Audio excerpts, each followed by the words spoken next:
വീട്ടിൽ നിന്നും അമ്മയോട് യാത്ര പറഞ്ഞ് വീണ്ടും നമ്മൾ വലിയൊരു യാത്രയ്ക്ക് വേണ്ടി ഇറങ്ങുകയാണ്. എവിടേക്കാണ് എന്നല്ലേ? ഇത്തവണ കുറച്ച് ദീർഘമേറിയതാണ്. ഇന്ത്യൻ മഹാസമുദ്രത്തിന്റെ കിഴക്കുഭാഗത്തേക്ക് സഞ്ചരിച്ച് അവിടെ ഓസ്ട്രേലിയൻ വൻകരയ്ക്കും സൗത്ത് ചൈന കടലിനും ഇടയിൽ സ്ഥിതി ചെയ്യുന്ന ഒറ്റപ്പെട്ട സുന്ദരമായൊരു ദ്വീപുണ്ട്. നീരാളിയെ പോലെ നിരവധി കൈകൾ വിടർത്തി നിൽക്കുന്ന ഒരു ദ്വീപ്, സുലാവസി.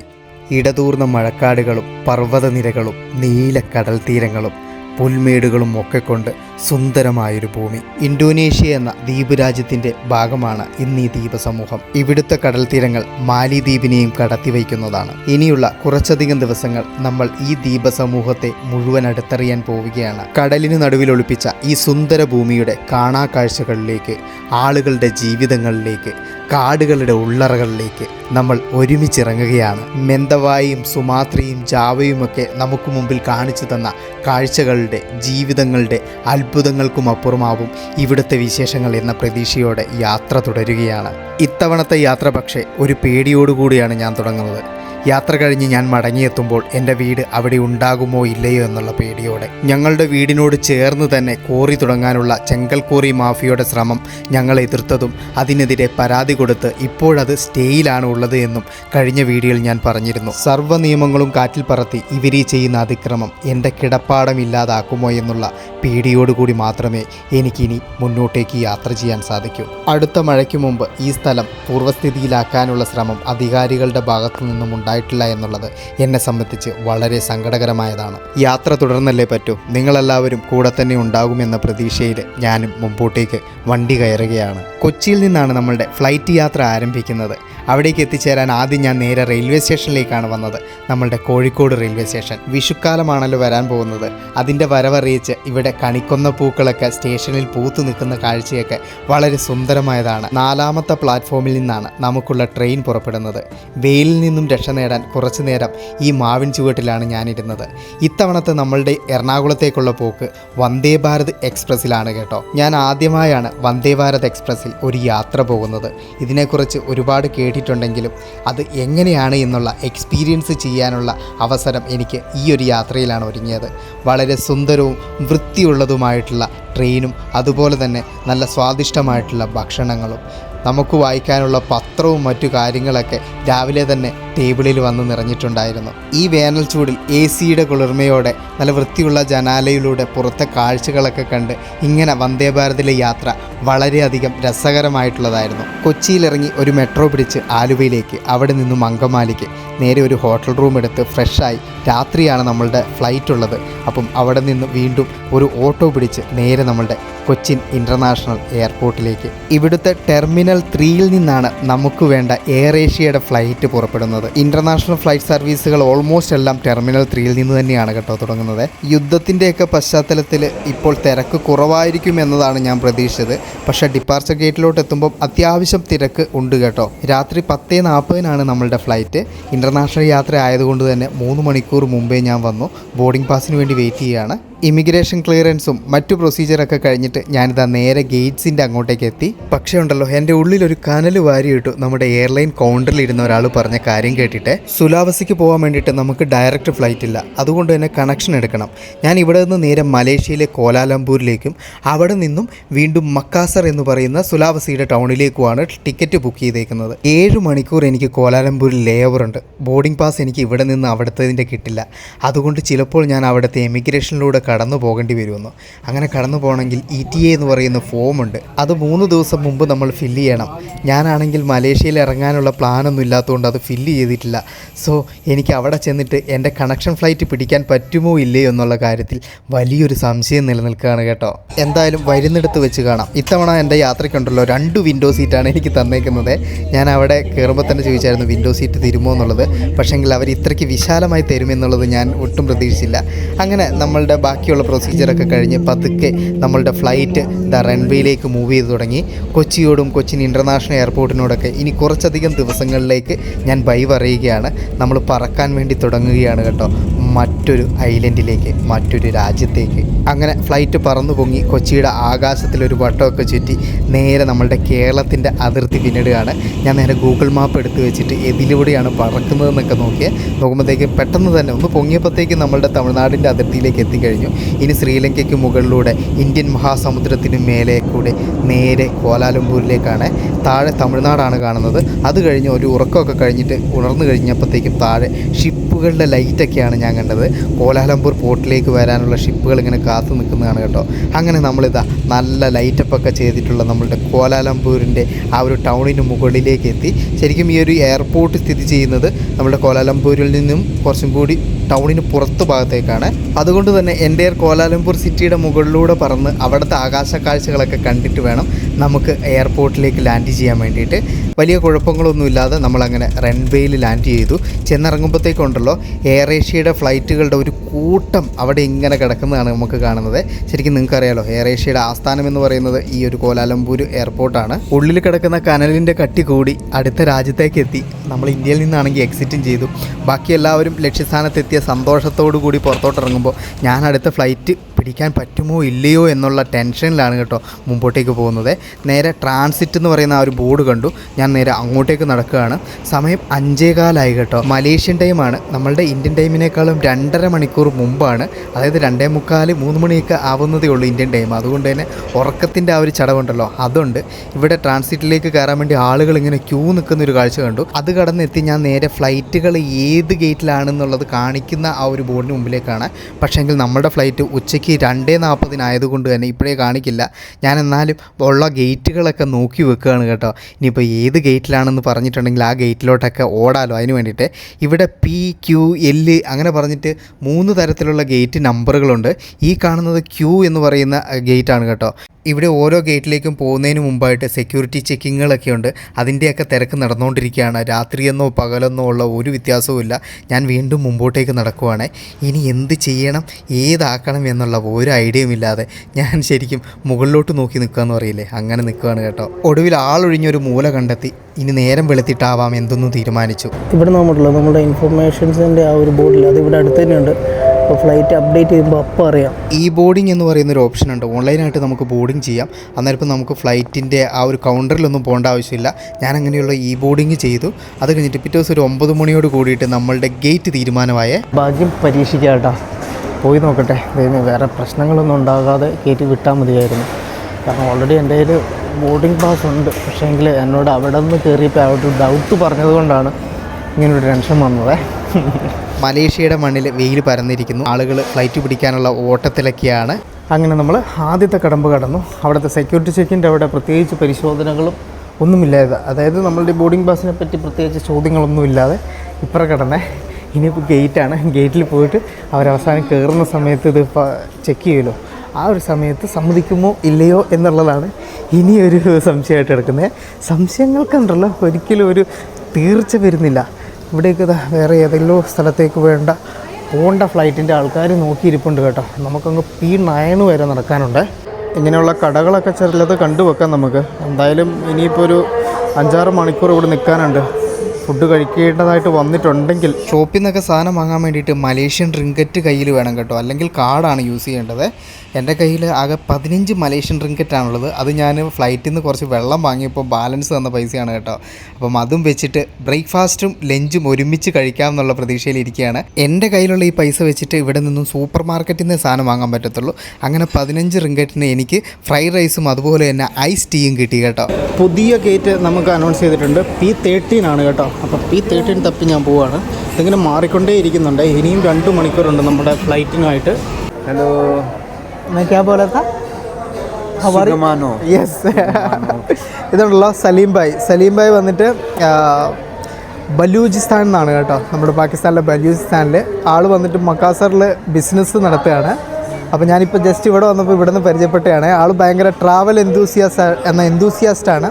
അപ്പോൾ എനിക്ക് കുറച്ചധികം സ്ഥലങ്ങളൊക്കെ പരിചയപ്പെടുത്തി തന്നു. कैसे हो सलीम भाई? अल्हम्दुलिल्लाह, आप सुनाओ, ठीक हो? ठीक है. भाई को इधर मिला था एयरपोर्ट में, तो मैं भी मकासर में रहता हूँ, तो मैंने भाई को कुछ जगह रिकमेंड किए हुए, जैसे मलिनो हो गए, तुराजा हो गए, भांतिमुरुंग हो गए, एल्ला नोट ചെയ്തിട്ടുണ്ട് ഞാൻ. गुलुकुंबा हो गए. तो मैंने बोला कि भाई को बोला ये आपके ऑडियंस को दिखाओ, और ऑडियंस को इंशाल्लाह पसंद भी आएगा। ആള് 20 വർഷമായിട്ട് ഇവിടെ ഇന്തോനേഷ്യയിലുണ്ട് കേട്ടോ. 20 साल है ना? हाँ 20 साल मेरे में हाँ, तो मेरे शॉप से कारपेट के। अच्छा, और भाई इंशाल्लाह कल विजिट भी करेगा, खाना भी इकट्ठा मेरे साथ खाएगा। जरूर आएगा मैं ओके ഇൻഷാല്ലാ. നമ്മുടെ ഫ്ലൈറ്റിൻ്റെ ബോർഡിംഗ് ടൈമായി അനൗൺസ് ചെയ്തു. എല്ലാവരും ക്യൂ നിൽക്കുകയാണ് കേട്ടോ. ഞാനും ടെൻഷനോടെ കാത്തു നിന്നു, എന്നെ അകത്തോട്ട് കയറ്റി വിടുകയോ ഇല്ലയോ എന്നുള്ളത് അറിയാൻ വേണ്ടിയിട്ട്. അങ്ങനെ ഒടുവിൽ അത് സംഭവിച്ചു കഴിഞ്ഞിരിക്കുന്നു. ഒരു കാര്യത്തിൽ സമാധാനമായി കേട്ടോ. ജസ്റ്റ് നമുക്ക് ആ ഇ ബോർഡിംഗ് പാസ് മാത്രം മതിയായിരുന്നു. അത് സ്കാൻ ചെയ്തു, എന്നെ അകത്തോട്ട് കയറ്റി വിട്ടു. വെറുതെ ടെൻഷൻ അടിച്ചൊക്കെ വെറുതെ. അല്ലെങ്കിൽ ഒരു ട്രിപ്പിൻ്റെ ഭാഗമാണ് ഇതുപോലുള്ള ടെൻഷൻസ് കേട്ടോ. എന്തോ വലിയ ഭാരം ഇറക്കി വെച്ചതുപോലൊരു ഫീല് കേട്ടോ മനസ്സിൻ്റെ ഉള്ളിലെ. എന്തെന്നില്ലാത്ത ഒരു സൗന്ദര്യമൊക്കെ മലേഷ്യയിലെ നമ്മുടെ കോലാലംപൂർ എയർപോർട്ടിന് വന്നതായിട്ടൊക്കെ എനിക്ക് ഫീൽ ചെയ്യുന്നു. ഇനി ഇന്തോനേഷ്യയിൽ ചെന്നിറങ്ങുമ്പോൾ ഇമിഗ്രേഷനിൽ അവരെന്ത് ചോദിക്കും എന്നുള്ളത് മാത്രമുള്ളൂ ടെൻഷൻ. ഇത്തവണത്തെ യാത്രയിലുണ്ടല്ലോ ഫുൾ ആർഭാടമാണ്. ഇപ്രാവശ്യം എനിക്ക് 2 വിൻഡോ സീറ്റ് കിട്ടി. 2 വിൻഡോ കിട്ടി. 1, 2 വിശാലമായിട്ട് കാണാൻ കേട്ടോ. ഇനി നമുക്കുണ്ടല്ലോ 3 മണിക്കൂർ ഇവിടുന്ന് ഫ്ലൈയിങ് ഉണ്ട്. വൈകുന്നേരം 5:40 കൂടിയിട്ടാണ് നമ്മൾ മക്കാസറിലേക്ക് പോയി ലാൻഡ് ആവുകയെ. കൃത്യസമയത്ത് തന്നെ നമ്മുടെ ഫ്ലൈറ്റ് എടുത്തു. ഡിലേ കാര്യങ്ങളൊന്നുമില്ല. എയർ ഏഷ്യ നിങ്ങൾക്കറിയാലോ ബഡ്ജറ്റ് ഫ്രണ്ട്ലി ഫ്ലൈറ്റാണ്. പിന്നെ എനിക്ക് ഇവരുടെ ഒട്ടും ഇഷ്ടപ്പെടാത്തൊരു കാര്യം എന്താണെന്ന് വെച്ചിട്ടുണ്ടെങ്കിൽ ഒരു തുള്ളി പച്ചവെള്ളം പോലും ഇവർ ഫ്രീ ആയിട്ട് തരില്ല കേട്ടോ. ഒരു ബോട്ടിൽ വെള്ളം 150 രൂപ കൊടുത്ത് നമ്മൾ വാങ്ങണം. പക്ഷേ അതൊക്കെ ഇൻഡിഗോ അവർ ആ കാര്യത്തിലൊക്കെ കുറച്ച് ഡീസൻ്റ് ആണ്. അങ്ങനെ റൺവേയിലൂടെ കുതിച്ചു പാഞ്ഞ് നമ്മൾ മലേഷ്യയോട് ബൈ പറയാണ്. പതുക്കെ വിമാനം പൊങ്ങി തുടങ്ങിയ ശരിക്കും ഉണ്ടല്ലോ എനിക്ക് ആ ഒരു അഹമ്മദാബാദിലെ ദുരന്തമില്ലായിരുന്നു എയർ ഇന്ത്യയുടെ. അതിന് ശേഷം ഈ ഒരു വിമാനം പറക്കുന്ന ഈ ഒരു സ്റ്റേജില്ലേ, ഈ ഒരു സ്റ്റേജ് എന്നെ സംബന്ധിച്ച് കുറച്ച് പേടിയുള്ള കാര്യമാണ് കേട്ടോ. വിമാനം ഒന്ന് മേലെ എത്തി ഒന്ന് സ്റ്റേബിൾ ആയതിനു ശേഷം മാത്രമേ മനസ്സിനൊരു ധൈര്യം ശാന്തത വരത്തുള്ളേ. മലേഷ്യയുടെ സൈഡിലൂടെയുള്ള കടൽ ഭാഗത്തൂടെയാണ് നമ്മൾ പോകുന്നത്. ആ സമയത്ത് നമുക്ക് മലേഷ്യയുടെ കരഭാഗങ്ങളൊക്കെ ഇവിടെ നിന്ന് നോക്കുമ്പോൾ കാണാൻ പറ്റും. ആകാശം അത്യാവശ്യം ക്ലൗഡിയാണ് കേട്ടോ. Thank you. ഇതാണ് കേട്ടോ ഹൽദി സുലാവസിക്കാരനാണ്. മക്കാസറിലാണ് ഉള്ളത്. ആളുടെ വീട് വന്നിട്ട് സുലാവസിയിലൊരു ഗ്രാമത്തിലാണ്. അപ്പോൾ ഞാൻ ഈ സുലാവസിയിൽ പോകേണ്ട സ്ഥലങ്ങളൊക്കെ ഹൽദീനോട് ചോദിച്ച് മനസ്സിലാക്കുമായിരുന്നു. കുറേ സജഷൻസ് തന്നിട്ടുണ്ട്. കേട്ടപ്പോൾ എനിക്ക് ഭയങ്കര ഒരു എന്താ പറയുക ഇൻസ്പിറേഷനൊക്കെ ആയിട്ടുണ്ട്. Thank you. So I will roam around all over the Sulawesi. Once I got any doubt, I will contact you. Okay? Sure, man. If you come to Makassar and around Makassar, I will bring you. Okay. എന്നെ മക്കാസറിൻ്റെ ചുറ്റുവട്ടമുള്ള കാഴ്ചകളിലൊക്കെ കാണിക്കാമെന്നാണ് പറഞ്ഞിട്ടുള്ളത്. കൂടാതെ പുള്ളിയുടെ village ഉണ്ട്, അത് വേറൊരു ഏരിയയിലാണ്. അങ്ങോട്ടൊക്കെ ഉള്ള ആക്സസ് നമുക്ക് കിട്ടും. Okay, thank you. ഈ വെള്ളപ്പുകയുടെ താഴെ ഉണ്ടല്ലോ ശരിക്കും നമ്മളുടെ സിംഗപ്പൂരിൻ്റെ ഭാഗങ്ങളുണ്ട് കേട്ടോ. ഇത് കേട്ടോ നമ്മൾ സിംഗപ്പൂരിൻ്റെ അടുത്തുള്ള ആ ഒരു ഇന്തോനേഷ്യ, ഈ 10 എന്നൊക്കെ പറയുന്ന ഇന്തോനേഷ്യയുടെ ഐലൻഡ്സാണ്. അതുവഴിയാണ് നേരെ പറന്ന് സുലാവസിയിൽ ഇതല്ലല്ലോ ഇവിടെയായിട്ട് സുലാവസിയിലേക്ക് പോകുന്നത്. ഇവിടെ എവിടെയുണ്ട് വന്നു ഓസ്ട്രേലിയ എത്തിയെന്ന് തോന്നുന്നില്ല. മലാക്ക സ്ട്രൈറ്റ് പതുക്കെ സൗത്ത് ചൈന കടലിൻ്റെ ഭാഗത്തേക്ക് ഓപ്പൺ ആകുന്നൊരു ഏരിയ ആണ് കേട്ടോ. ഇവിടെ ഉണ്ടല്ലോ ചെറിയ ചെറിയ കുറേ ദ്വീപുകൾ നമുക്ക് കാണാം. ഫ്രണ്ട്സ്, നമ്മളുണ്ടല്ലോ അങ്ങനെ വീണ്ടും ഒരു വട്ടം കൂടി നമ്മളുടെ ഭൂമധ്യരേഖയെ ക്രോസ് ചെയ്യാൻ വേണ്ടി പോവുകയാണ്. ഭൂമധ്യരേഖയുടെ ഭാഗത്ത് കൂടിയാണ് കേട്ടോ നമ്മളിപ്പോൾ ഫ്ലൈ ചെയ്യുന്നത്. ഇവിടുന്ന് സൗത്ത് സൈഡിലോട്ടും അതുപോലെ തന്നെ ഭൂമിയുടെ നോർത്ത് പോളിലേക്കും ഒരേ ദൂരം. പിന്നെ നീല കടലാണ് താഴെ എന്നുള്ളത് കൊണ്ട് ഇവിടെയൊന്നും ആരും രേഖ വരച്ചിട്ടില്ല. പിന്നെ കുറച്ചുകൂടി മുമ്പോട്ടേക്ക് വന്നപ്പോഴത്തേക്കും ഇവിടെ കടൽ മാത്രമേ ഉള്ളൂ. അതിൽ മനുഷ്യനിർമ്മിതമായിട്ട് നമുക്ക് കാണാൻ പറ്റുന്നത് പട്ടുകൂറ്റൻ ഷിപ്പുകളാണ് കേട്ടോ. അതിങ്ങനെ താഴെ കൂടി ആ നീല കടലിൽ കൂടി ഏത് ഭാഗത്തുകൂടി പോയിട്ടുണ്ടെങ്കിലും നമുക്ക് ഈ ഒരു വിമാനത്തിൽ നിന്ന് നോക്കിയിട്ടുണ്ടെങ്കിൽ കാണാൻ പറ്റുമേ. പിന്നെ കുറച്ചുകൂടി നേരം നമ്മൾ സഞ്ചരിച്ച് കഴിയുമ്പോൾ മറ്റൊരു ദ്വീപിനടുത്തേക്കാണ് എത്തുന്നത്. ഇത് അത്യാവശ്യം വലിയൊരു ദ്വീപാണ്. ഈ ദ്വീപിനൊരു പ്രത്യേകതയുണ്ട്. ഈ ഒരു ഒറ്റ ദ്വീപിലുണ്ടല്ലോ 3 രാജ്യങ്ങളാണുള്ളത്. അതായത് മലേഷ്യ, അതുപോലെ തന്നെ ബ്രൂണൈ, പിന്നെ ഇന്തോനേഷ്യ. കളിമന്താൻ എന്നാണ് കേട്ടോ ഈ ഒരു ദ്വീപിൻ്റെ പേര്. ഇന്തോനേഷ്യയുടെ പുതിയ തലസ്ഥാനം ഈ ഒരു ദ്വീപിലേക്ക് ഷിഫ്റ്റ് ചെയ്യുന്നു എന്നൊക്കെ ഞാൻ പറഞ്ഞു കേട്ടിട്ടുണ്ടായിരുന്നു. ഈ ഒരു ദ്വീപിൽ വലിയ വളഞ്ഞു പൊളഞ്ഞ് ആമസോൺ നദി പോലെ ഒഴുകുന്ന നദികളൊക്കെ കാണാം. പിന്നെ കാലാവസ്ഥ മാറ്റങ്ങൾക്ക് ഒരുപാട് പേര് കേട്ടൊരു മേഖലയാണ്. പെട്ടെന്ന് തന്നെ നമ്മുടെ ഫ്ലൈറ്റിൽ അനൗൺസ്മെൻറ്റ് വന്നു, എല്ലാവരും സീറ്റ് ബെൽറ്റ് ധരിക്കണം, ഇനിയിപ്പോൾ എന്താ ടർബുലൻസിന് സാധ്യതയുണ്ടെന്ന്. നോക്കുമ്പോൾ വലിയൊരു കാർമേഘത്തിൻ്റെ ഉള്ളിലേക്ക് നമ്മളുടെ ഫ്ലൈറ്റ് കയറി. ഫ്ലൈറ്റ് ഉണ്ടല്ലോ അത്യാവശ്യം ചെറുതായിട്ട് നല്ല രീതിക്കൊന്ന് കുലുങ്ങുകയൊക്കെ ചെയ്തു. അത് കഴിഞ്ഞിട്ട് വീണ്ടും പുറത്തിറങ്ങി. വലിയ പ്രശ്നങ്ങളൊന്നും ഉണ്ടായില്ലേ. അന്നേരപ്പോഴത്തേക്കും നമ്മളുടെ ഈ ഒരു ദ്വീപിലെ മറ്റു പട്ടണങ്ങളൊക്കെ നമുക്ക് കാണാൻ പറ്റുന്നുണ്ട്. പതുക്കെ ഉണ്ടല്ലോ സൂര്യനൊക്കെ അസ്തമിച്ച് തുടങ്ങിയിട്ടുണ്ട്. നമുക്ക് ദൂരെയായിട്ട് നല്ല നീല കളറുള്ള കടൽ ഭാഗങ്ങളൊക്കെ കാഴ്ചകളൊക്കെ കണ്ടു തുടങ്ങി. നമ്മളങ്ങനെ സുലാവസിക്ക് അടുത്തേക്ക് എത്തി എന്നതിന് സൂചനയായിട്ട് നമ്മളുടെ കിങ്കോങ് സിനിമയിലോട്ട് ആ ഒരു കിങ്കോങ് ഐലൻഡിലോട്ട് കയറുമ്പം ഒരു മതിൽ പോലെ മേഘങ്ങളൊക്കെ നിൽക്കുന്നില്ലേ, അതുപോലെ സുലാവസിയിലും നിൽക്കുന്നുണ്ട് കേട്ടോ. അങ്ങനെ നമ്മൾ സുലാവസി എന്ന് പറയുന്ന ആ സുന്ദരമായിട്ടുള്ള ഐലൻഡിന് മുകളിലേക്ക് എത്തിച്ചേർന്നേ. ആദ്യ കാഴ്ചയിൽ തന്നെ സുലാവസി ഒരു വൗ ഫാക്ടർ ക്രിയേറ്റ് ചെയ്തിട്ടുണ്ട്. കിങ്കോങ് ഐലൻഡിലോട്ടൊക്കെ വന്ന ഒരു പ്രതീതിയെ കടലിനോട് ചേർന്ന് തന്നെയുണ്ടല്ലോ വളരെ സുന്ദരമായിട്ടുള്ള ഭയങ്കര എന്തൊക്കെയോ പ്രത്യേകതകൾ തോന്നുന്ന രീതിയിലുള്ള മലനിരകളൊക്കെ നമുക്ക് കാണാൻ കേട്ടോ.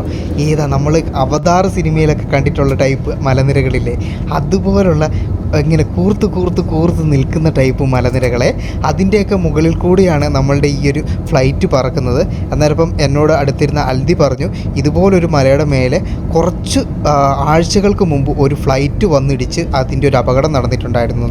അതിൻ്റെ താഴ്ഭാഗത്തുണ്ടല്ലോ ഫുള്ള് കൃഷിയിടങ്ങളാണ്, എല്ലാം നെൽപ്പാടങ്ങളാണ് കേട്ടോ. നമ്മളെപ്പോലെ തന്നെ 3 നേരവും അരിയാഹാരം കഴിക്കുന്ന ആൾക്കാരാണ് സുലാവസിക്കാർ. അങ്ങനെ പതുക്കെ നമ്മൾ സുലാവസിയുടെ ഇൻ്റർനാഷണൽ എയർപോർട്ടിലോട്ട് നമ്മളുടെ വിമാനം താഴുകയാണ്. വിമാനം താഴുമ്പം ചെറിയൊരു റിസ്കി ഫാക്ടർ ഉണ്ട്. എന്താണെന്ന് വെച്ചാൽ മഴ പെയ്ത് മൊത്തം നനഞ്ഞു കിടക്കുകയാണ്. കാരണം നമ്മൾ വരുന്നതിന് തൊട്ട് മുമ്പായിട്ട് ഈ ഒരു ഭാഗത്ത് അത്യാവശ്യം നല്ലൊരു മഴ പെയ്തിരുന്നേ, അത് ഇവിടെ ഫ്ലൈറ്റിൽ വിളിച്ച് പറഞ്ഞിട്ടുണ്ടായിരുന്നു. അപ്പം എന്തായാലും വലിയ കുഴപ്പങ്ങളൊന്നുമില്ലാതെ സേഫായിട്ട് നമ്മളിത് അങ്ങനെ ലാൻഡ് ചെയ്തു. അതിൻ്റെ ഒരു സന്തോഷം എന്തായാലും ഉള്ളിലുണ്ടായി. പതുക്കെ സൂര്യൻ അസ്തമിക്കുന്ന ആ ഒരു സൂര്യകിരണങ്ങളൊക്കെ ഫ്ലൈറ്റിനുള്ളിലേക്ക് വന്നു. എന്താ പറയുക, നല്ല കളർഫുള്ളായിട്ടുള്ളൊരു വെൽക്കം തന്നെ സുലാവസി നമുക്ക് വേണ്ടിയിട്ട് ഒരുക്കി കേട്ടോ. ഫ്ലൈറ്റ് നിർത്തിയ പാടെ തന്നെ എല്ലാവരും എണീറ്റു. നമ്മളുടെ സലീം പുറത്തേക്ക് ഇറങ്ങാൻ വേണ്ടിയിട്ട്, സലീമിൻ്റെ സീറ്റ് മുമ്പിലാണ്, കാത്തു നിൽപ്പുണ്ട്. ഞാൻ അങ്ങനെ പുറത്തേക്ക് ഇറങ്ങുകയാണ്. ഇനിയിപ്പോൾ നേരെ ഇമിഗ്രേഷനിലേക്കാണ് നമുക്ക് പോകേണ്ടത്. അവിടെ നിന്ന് ഇനി എന്തൊക്കെ ചോദ്യങ്ങളുണ്ടാവും എന്നുള്ളത് അറിയില്ല. ഇതാണ് സുലാവസിയുടെ ഭൂമി. മഴയൊക്കെ പെയ്ത് മുഴുവൻ നനഞ്ഞ് കുളിർന്ന് അങ്ങോട്ട് കിടക്കുകയാണ് കേട്ടോ. സലീം ഇറങ്ങിയിട്ട് എന്നെ നോക്കി ഹൈ ഇവിടെ നിൽപ്പണ്ടേ. How was the journey? Very good. ഇനിയിപ്പോൾ എനിക്ക് പോയിട്ട് എമിഗ്രേഷൻ്റെ പരിപാടിയൊക്കെ ഉണ്ട് കേട്ടോ. You saw the view, don't stay? The mountains? Yes it's very beautiful. This is the place I tell you. You must ഇവിടെ ഉണ്ടല്ലോ നമ്മൾ വന്നിറങ്ങിയ പാടെ നമ്മളുടെ ഡീറ്റെയിൽസ് ഒക്കെ ഫില്ല് ചെയ്തിട്ട് അവിടെ നിന്നൊരു ഫോം പോലെ ഉണ്ട് ഓൺലൈനായിട്ട്. അത് ചെയ്യണം. അത് ചെയ്തിട്ട് നമുക്ക് ഇങ്ങനത്തെ ഒരു സാധനം കിട്ടും. ഇത് കൂടെ കരുതണം. ഇനി വേണം നമുക്ക് ഇമിഗ്രേഷനിലോട്ട് പോകാൻ വേണ്ടിയിട്ട്. അതുകൂടാതെ വിസ ഓൺ അറൈവലിൻ്റെ ഇതുണ്ട്, കൗണ്ടർ ഇവിടെ തന്നെയുണ്ട്. അത് വേണമെങ്കിൽ നമുക്ക് അങ്ങനെ എടുക്കാം. $35 ഒരാൾക്ക് വിസയുടെ ഫീ വരുന്നത്. ഇമിഗ്രേഷൻ്റെ അവിടെ ഇനി വലിയ ക്യൂ ആണ്. ഇനിയിപ്പോൾ അങ്ങോട്ടേക്ക് ക്യാമറ പറ്റത്തില്ല. ഇമിഗ്രേഷൻ പരിപാടികളൊക്കെ കഴിഞ്ഞു. Everything set. 1 മാസത്തേക്കുള്ള വിസ നമുക്ക് അടിച്ച് സെറ്റാക്കി കിട്ടിയിട്ടുണ്ട്. ഇനിയിപ്പം പുറത്തേക്ക് പോവാം. ആദ്യമേ ഉണ്ടല്ലോ ഇവിടെയും വൈഫൈ ഫ്രീ കാണാനില്ല. അതുകൊണ്ട് തന്നെ എനിക്ക് ഒരു സിം എടുക്കണം. അതിൻ്റെ കൂടെ തന്നെ പൈസ മാറ്റണം. അങ്ങനെ കുറച്ച് പരിപാടികളുണ്ട്. ഇവിടെ ഉണ്ടല്ലോ കുറച്ചും കൂടി ചടങ്ങുകളുണ്ട്. കസ്റ്റംസ് ഡിക്ലറേഷൻ, അത് കഴിഞ്ഞിട്ട് കസ്റ്റംസിൽ നിന്ന് പ്രത്യേകമായിട്ടുള്ള ചെക്കിങ് അതൊക്കെ ഉണ്ടായിരുന്നു. അതൊക്കെ കഴിഞ്ഞിട്ടാണ് ഇപ്പോൾ പുറത്തേക്ക് ഇറങ്ങിയത്. വന്നവിടെ ഉണ്ടല്ലോ ടെലികോം സെല്ലിൻ്റെ സിം എടുക്കാനാണ് ഞാൻ നോക്കിയത്. പക്ഷേ ഇവിടെ ഉണ്ടല്ലോ മണി എക്സ്ചേഞ്ച് അവൈലബിൾ അല്ല.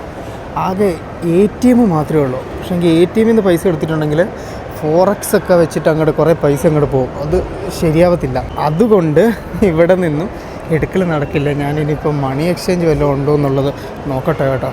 പാളിയില്ല ദൈവമേ. ഫ്രണ്ട്സ്, വീണ്ടും തിരിച്ച് ഇവിടെ തന്നെ വന്നു. ഞാൻ എൻ്റെ കാർഡ് യൂസ് ചെയ്തിട്ട് പർച്ചേസ് ചെയ്തു കേട്ടോ. Thank you. തെരുമക്കാസി. ഓക്കെ, അപ്പോൾ വാ നമുക്ക് സിമ്മായി. ഇനിയിപ്പം ധൈര്യമായിട്ട് bye. Thank you, sir. Okay, നമുക്ക് പുറത്തോട്ട് ഇറങ്ങാം കേട്ടോ. 1400 കേട്ടോ, 19 GB.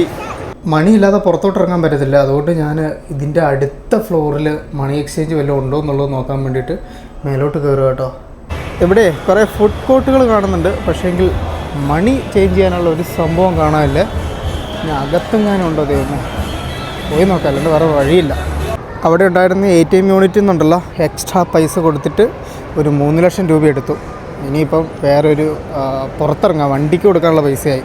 ഇനിയൊരു മണി എക്സ്ചേഞ്ച് കണ്ടുപിടിച്ച് അവിടെ നിന്ന് നമ്മളുടെ മണി എക്സ്ചേഞ്ച് ചെയ്തെടുക്കണം. ഗോജക്ക് എന്ന് പറയുന്ന ഇവിടുത്തെ ബൈക്ക് ടാക്സി ഉണ്ട്. അപ്പം ബൈക്ക് ടാക്സിയുടെ ആ ഒരു പോയിന്റിലേക്ക് വന്നു. ഞാൻ എന്നിട്ട് ഇത് വണ്ടി ബുക്ക് ചെയ്തിട്ടുണ്ട്. അതാകുമ്പോൾ നമുക്കൊരു 70,000 ഇവിടുത്തെ രൂപയ്ക്ക് പോകാൻ പറ്റും. 2 മിനിറ്റ് കൊണ്ട് ബൈക്ക് വരും. കാറിനൊക്കെ 2.5 ലക്ഷം 3 ലക്ഷം രൂപയ്ക്കാണ് റേറ്റ് വരുവേ.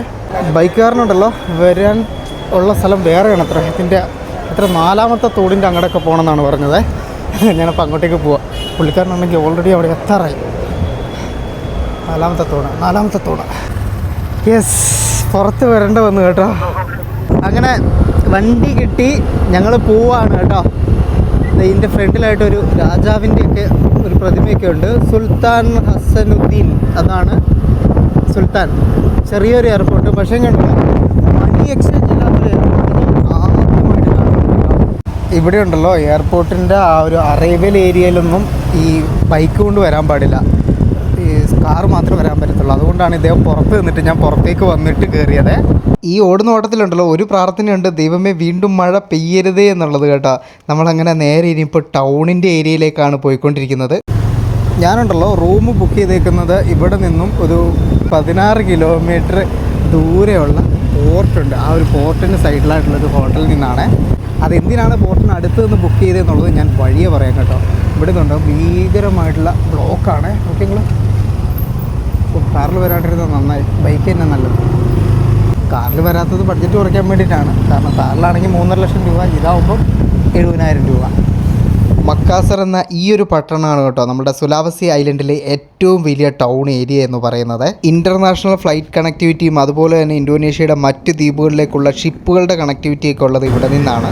എന്നെ അങ്ങനെ ഹോട്ടലിലാക്കിയിട്ട് ഇതാണ് കേട്ടോ ഹോട്ടല്.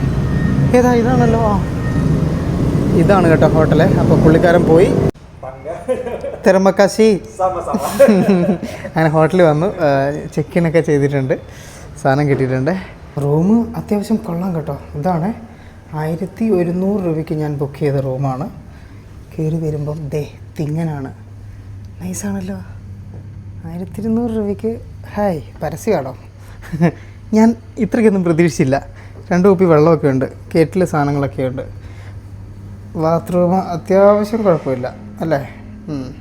അതായത് ഇവിടെ നമ്മൾ ഡയറക്റ്റ് ബുക്ക് ചെയ്യുകയാണെങ്കിൽ 3 ലക്ഷം രൂപ, അതായത് പറഞ്ഞിട്ടുണ്ടെങ്കിൽ നമ്മുടെ ഒരു 1700 രൂപ അടുപ്പിച്ച് റേറ്റ് വരും. പക്ഷേ അഗോഡ ആപ്പ് വഴി ബുക്ക് ചെയ്യുമ്പോഴാണ് ഈ പറഞ്ഞ റേറ്റിൽ കിട്ടുക. പക്ഷേ ഇനിയിപ്പോൾ എനിക്ക് ബുക്ക് ചെയ്തിട്ടുണ്ടെങ്കിൽ പണിയും പാളും. പിന്നെ ഇവിടെ AC ഒക്കെ സെൻട്രലൈസ്ഡ്, അതുകൊണ്ട് നമ്മൾ ഇതിൻ്റെ അകത്തൊക്കെ വേണം കുറയ്ക്കാനായിട്ട്. 23 കിടക്കട്ടെ. നമുക്ക് ആദ്യം ഒന്ന് കുളിക്കണം, കുളിച്ചിട്ട് ഒന്ന് സെറ്റായിട്ട് പെട്ടെന്ന് പുറത്തേക്ക് ഇറങ്ങണം. സമയം ഇപ്പോൾ വന്നിട്ട് 8:30 ആയിട്ടുണ്ട്. ഫുഡ് കഴിക്കട്ടെ, നമുക്ക് വിശന്നിട്ട് വയ്യ. ഒരു കുളിയെല്ലാം കഴിഞ്ഞ് ഡ്രസ്സൊക്കെ ഉണ്ടായിരുന്നതൊക്കെ അലക്കിയിട്ടതിന് ശേഷം ഞാനിതാ ജസ്റ്റ് പുറത്തേക്ക് ഇറങ്ങുകയാണ്. നമ്മൾ ആ കഴിച്ച കുറച്ച് ഫ്രൈഡ് റൈസിൽ മാത്രമാണ് കേട്ടോ ഈ നിലനിൽക്കുന്നത്. എന്തെങ്കിലും കഴിച്ചില്ലെങ്കിൽ ഇനി കുഴഞ്ഞു വീഴാൻ ചാൻസ് ഉണ്ട്. എന്തെങ്കിലും കിട്ടുന്ന കടകളുണ്ടോ എന്നുള്ളത് നമുക്ക് അങ്ങോട്ടേക്ക് പോയി നോക്കാം. ഹോട്ടൽ കൊള്ളാം കേട്ടോ, നല്ല വൃത്തിയും കാര്യങ്ങളൊക്കെ ഉണ്ട്. ഇനിയിപ്പോൾ ഇതിന് ചുറ്റുവട്ടത്ത് എന്തൊക്കെ ഉണ്ടെന്നൊക്കെ ഉള്ളതുകൊണ്ടല്ലോ നേരം വെളുത്തല്ല നമുക്ക് കണ്ടുപിടിക്കാൻ പറ്റത്തുള്ളൂ. എൻ്റെ ഒരു പ്രതീക്ഷ എന്താണെന്ന് വെച്ചാൽ ഈ റോഡ് സൈഡുകളിൽ ഇവരിങ്ങനെ ഫുഡ് തട്ടുകട പോലെ ആക്കിയിട്ട് വെക്കും. അങ്ങനെയുള്ള എന്തെങ്കിലും ഉണ്ടോ എന്നുള്ളതാണ് കേട്ടോ നോക്കാൻ പോകുന്നത്. അയ്യോ അവരുടെ മുമ്പിൽ പെട്ടേനെ. അവിടെ എന്തോ കാണുന്നുണ്ട്, കുറച്ച് വെളിച്ചവും അയം ബഖർ ഗൊരങ് എന്നൊക്കെ അവിടെ എഴുതി വെച്ചിട്ടുണ്ട്. കണ്ടോ നിങ്ങൾ? എന്തോ ഉണ്ട്, പോയി ചോദിച്ചു നോക്കാമല്ലോ. ഇത് ചെറിയൊരു തട്ടുകടയാണ്. അവിടെ ചിക്കനും അതുപോലെ തന്നെ ചിക്കൻ പൊരിക്കുന്നുണ്ട്, അതുപോലെ തന്നെ അപ്പുറം ചുടുന്നുമുണ്ട്. അതുകൂടാതെ ചോറും കിട്ടും. ക്യാഷൊന്നും എത്രയാണെന്ന് ചോദിച്ചില്ല, നല്ല വിശപ്പുണ്ട്, അതുകൊണ്ട് തന്നെ ഇത് കഴിക്കാം. പിന്നെ ആൾക്കാരൊക്കെ ഇവിടെ ഇരുന്ന് കഴിക്കുന്നതൊക്കെ കാണുന്നുണ്ട്.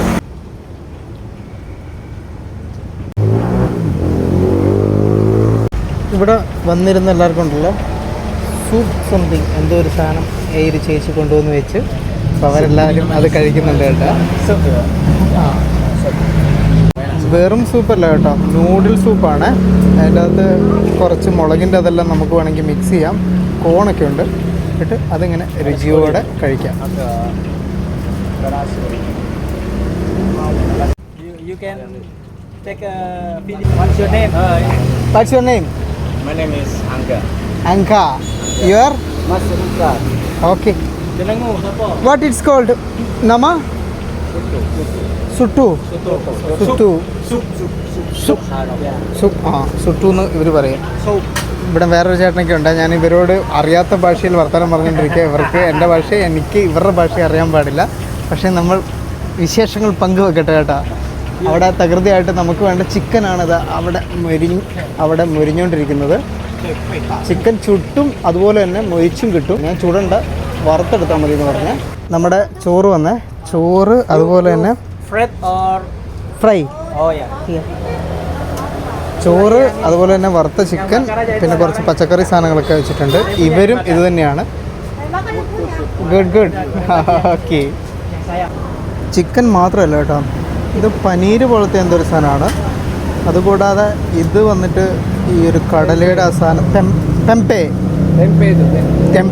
ഓക്കെ, നമ്മുടെ തെമ്പേ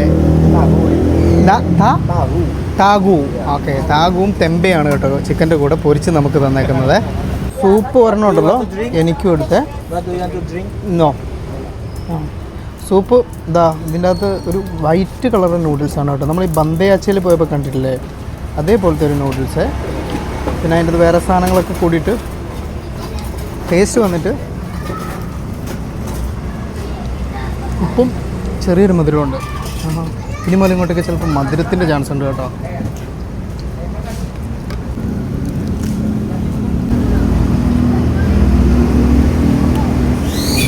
ഞാൻ കഴിച്ചിട്ടിറങ്ങിയേ. ഇവിടെ പാഴ്സൽ സർവീസും ഉണ്ട്.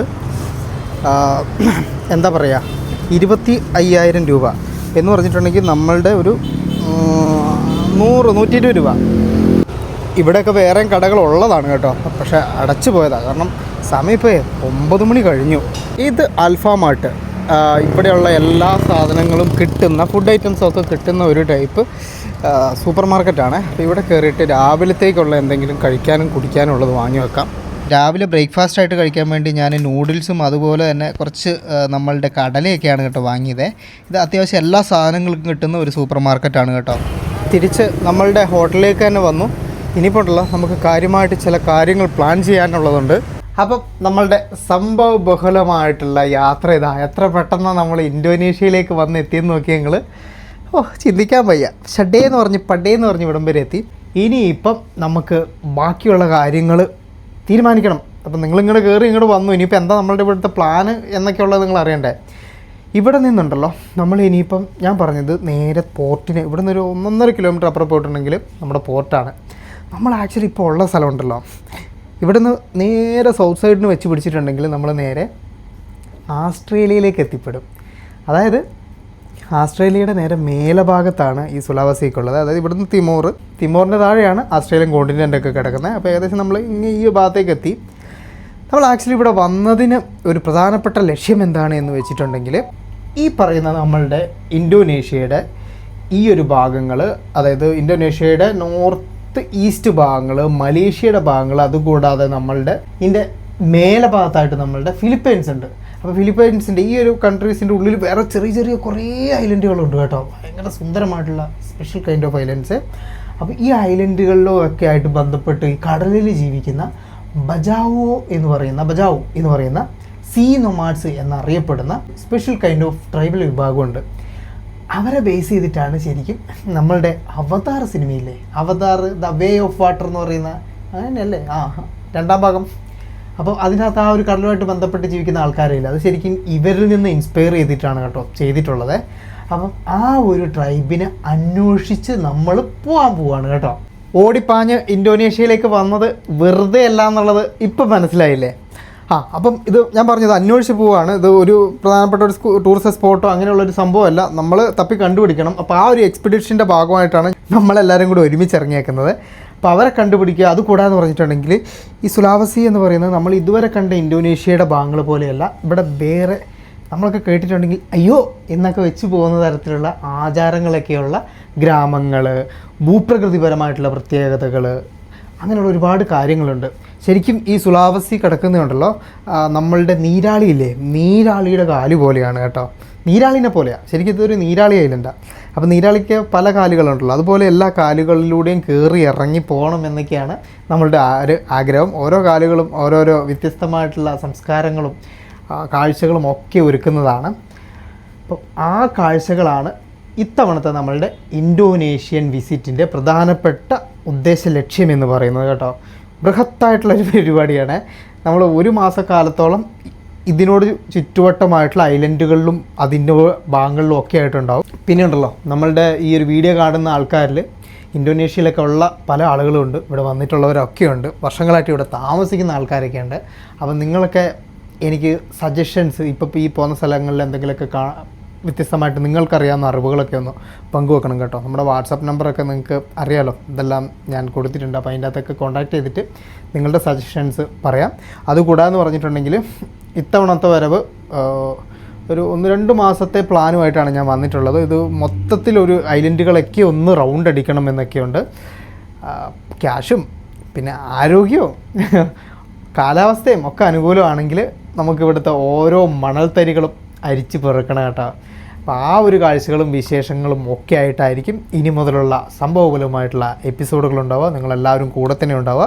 നാളെ നമുക്ക് അതിരാവിലെ ഇറങ്ങിയിട്ട് ഇവിടെ നേരെ പോർട്ടിൽ പോകണം. പോർട്ടിൽ പോയിട്ട് ഇവിടെ നിന്നും ഈ പറയുന്ന ട്രൈബ് ഞാൻ പറഞ്ഞല്ലോ, ആ ഒരു ട്രൈബിനെ അന്വേഷിച്ച് പോകാൻ വേണ്ടിയിട്ട് ഷിപ്പ് വേണം. കാരണം ഇവരെല്ലാം കടലിലുള്ളതല്ല. എന്നാലിപ്പം വക്കത്തോബി എന്ന് പറയുന്നൊരു ഐലൻഡുണ്ട് ഇവിടെ, കുറച്ചധികം ദൂരമുണ്ട്.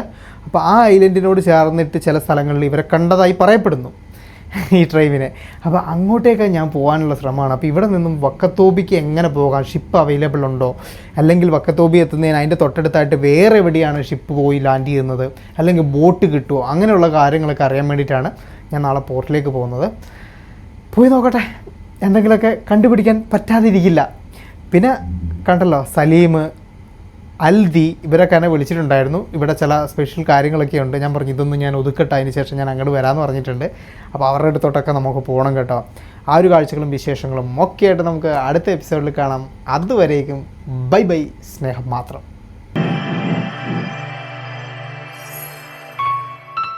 വീഡിയോയ്ക്ക് ഒരു ലൈക്ക് മറക്കല്ലേ.